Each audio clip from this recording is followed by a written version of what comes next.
mu Burundi bwacu société civile ifise uruhara udasanzwe kandi impinga ikiri ndende iko kirekire mu byo harane byari société civile yashingiwe kugira zibeho zemezwa n'ibihugu byose byari ibikurikira.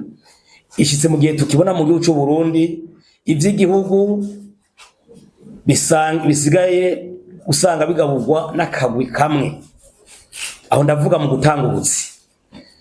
Ndatomora muri rishoto twebwe muri misiyo yacu harimo kugwanya chômage. Tuvuze ubushomeri harimo ubukene. Twize kuno munsi tubona hariho umugumwe mu gihugu cyacu ugumizwa mu bushomeri naho bo kwiga bagaheza amashuri, abandi nabo bari harya badashobora kuronka akazi byoroshe atamahigo baronka. Hakacaba kandi kagwi naho gafise abantu bakomeye muri leta bakomeye bishikira no umugambwe ngira baterera cyane usanga uri ku butegetsi aribo baroswa ubuzi. Abantu bazabuza mu zabukuru byo bitwa gukukuruka kuja muri passion biremera amategeko aho mu bushanganje butandukanye mu buyobozi bukuru bwa leta, amashami atandukanye ya leta, ibitaro bikuru vya leta nibisanzwe, abantu baja mu zabukuru ko kugirisha gukoresha ikibazo ku mugaragaro twita appel d'offre.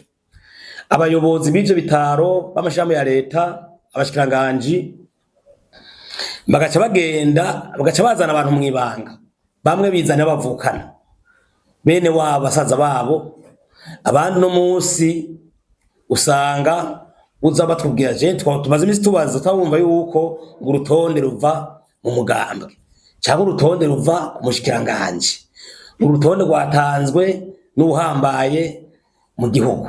Muri hôpital President Jean Charles hari amaposte jika 18 ayo yose abantu bakukurutse baja mu zabukuru.